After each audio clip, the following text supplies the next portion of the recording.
கர்த்தரும் இரட்சகருமாகிய இயேசு கிறிஸ்துவின் நாமத்தினாலே யாவருக்கும் வாழ்த்தலை தெரிவித்துக் கொள்கிறேன். ஒரு விக்கிரக ஆராதனை நிறைந்த ஒரு தேசத்திலிருந்து ஒரு குடும்பத்தின் தலைவருக்கு ஒரு கிறிஸ்தவ நாட்டிலே வேலை கிடைத்தது. அவர் 5 வயது மகனும் 15 வயது மகளும் உள்ள அந்த குடும்பத்தை கூட்டிக் கொண்டு அந்த தேசத்திலே போய் குடியேறி அங்கு வேலை செய்ய ஆரம்பித்தார். அந்த பிள்ளைகளை எல்லாம் அங்குள்ள பள்ளிக்கூடத்தில் சேர்த்தார்கள். சகஜமாக மற்ற பிள்ளைகளோடு அவர்கள் பேச ஆரம்பித்தார்கள். அந்த 5 வயது சிறுவன் அம்மாவிடத்தில் வந்து, அம்மா, என்னுடைய நண்பர்கள் எல்லாம் ஞாயிறு பாடசாலைக்கு செல்கிறார்கள். நமது தெருவிலே வேன் வந்து அவர்களை எல்லாம் அழைத்து செல்கிறது, திரும்பி கொண்டு வந்து பத்திரமாய் விட்டு விடுகிறது. நானும் போகவா? அங்கே ஆட்டம், பாட்டு, வசனம் எல்லாம் சொல்லிக் கொடுக்கிறார்களாம். அது மிகவும் சந்தோஷமாக இருக்குமாம் என்று சொன்னான். அந்த அம்மா அவனிடத்திலே, நாம் நமது தேசத்தில் பார்க்காத ஆட்டமா பாட்டமா, தாம் தீம் தகிழத்துவம் என்று எவ்வளவோ ஆட்டங்களை பார்த்திருக்கிறோம். அதையெல்லாம் நீ வளரும்போது கற்றுக்கொள்வாய்.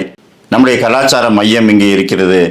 எனவே நீ வளரும் வரை எங்கும் போக வேண்டாம் என்று சொன்னாள். ஆனால் பையன் திரும்பி திரும்பி கேட்டுக்கொண்டே இருந்தான். எனவே அவனுடைய தகப்பனிடத்தில் அனுமதி பெற்று இந்த நாட்டின் கலாச்சாரமும் பழக்க வழக்கங்களும் எப்படி இருக்கிறது, அதை நம்முடைய பிள்ளைகள் கற்றுக்கொண்டே ஆக வேண்டுமே. எனவே அவன் போய் வரட்டும் என்று ஞாயிறு பாடசாலைக்கு அனுப்பினாள். ஞாயிறு பாடசாலை முடிந்து அவன் மிகவும் சந்தோஷமாக வந்தான். ஆடி பாடினான். அவனை சந்தோஷத்தை கண்டவுடனே, பரவாயில்லை, ஏதோ அவனை சந்தோஷப்படுத்தும் ஒரு காரியம் அங்கே இருக்கிறது, அவன் போய்விட்டு வரட்டும் என்று அடுத்து வரும் வாரங்களிலேயும் அவனை அனுப்பி வைத்தாள். அவன் அங்கு அருமையான வசனங்களை கற்றுக்கொண்டு சிலவற்றை அவளிடத்திலே சொல்லி, இதன் பொருள் என்ன, இது நன்றாக இருக்கிறது அல்லவா என்று சொன்னான். அவள் இதுவரை அப்படிப்பட்ட வசனங்களை கேள்விப்படவே இல்லை. நன்றாகத்தான் இருக்கிறது, நீ கற்றுக்கொண்டு வா என்று சொல்லிவிட்டாள். பல மாதங்கள் அவன் அந்த சண்டே கிளாஸுக்கு சென்று விட்டு வந்து வீட்டிலே நடந்து கொள்ளும் விதத்தை பார்த்தால் அதிலே ஒரு வித்தியாசம் இருக்கிறது. ஏன் கோபப்பட மாட்டேன் என்கிறாய் என்று கேட்டால், ஏசப்பா கோபப்படக்கூடாது என்று சொல்லியிருக்கிறார். சண்டே கிளாஸில் இப்படி சொல்லிக் கொடுத்திருக்கிறார்கள், அப்படி சொல்லிக் கொடுத்திருக்கிறார்கள். எனவே நான் இதையெல்லாம் செய்யக்கூடாது, பெற்றோருக்கு கீழ்ப்படிந்திருக்க வேண்டும், அப்பொழுதுதான் ஏசப்பாவுக்கு பிடிக்கும் என்றெல்லாம் சொல்ல ஆரம்பித்தான். அவளும் பார்த்துவிட்டு, பரவாயில்லை, நல்ல நடத்தையை கற்றுக் கொடுக்கிறார்கள், எனவே பையன் போய் வரட்டும் என்று சொன்னான். ஒரு குறிப்பிட்ட நாளிலே சண்டே கிளாஸிலே விசேஷித்த விழா நடந்தது.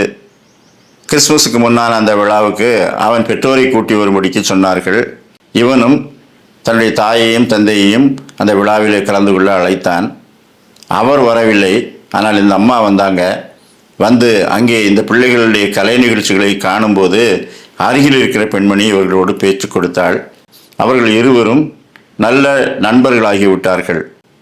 எனவே அந்த அம்மா, ஞாயிற்றுக்கிழமை தோறும் நீங்கள் வருவீர்கள் அல்லவா, நாம் பார்க்கலாம் என்று சொல்லிவிட்டாள். அந்த பெண்மணி சொன்ன அநேக காரியங்கள், நட்பு ரீதியாக அவளோடு கொஞ்ச நேரம் பழகினது எல்லாம் இவளை மீண்டுமாய் தேவாலயத்துக்கு இழுத்தது. தன்னுடைய கணவரிடத்தில் அனுமதி பெற்று தேவாலயத்துக்கு வர ஆரம்பித்தாள்.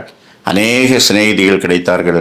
ஆனால் இங்கு ஏதோ ஒன்று விசேஷித்திருக்கிறது என்று அவள் ரெகுலராக தேவாலயத்துக்கு வர ஆரம்பித்தாள். காலப்போக்கிலே கர்த்தருடைய வசனங்களை கற்றுக்கொண்டு தன்னுடைய வாழ்க்கையை கர்த்தருக்கென்று ஒப்புவித்து ஞானஸ்நானம் பெற்றாள்.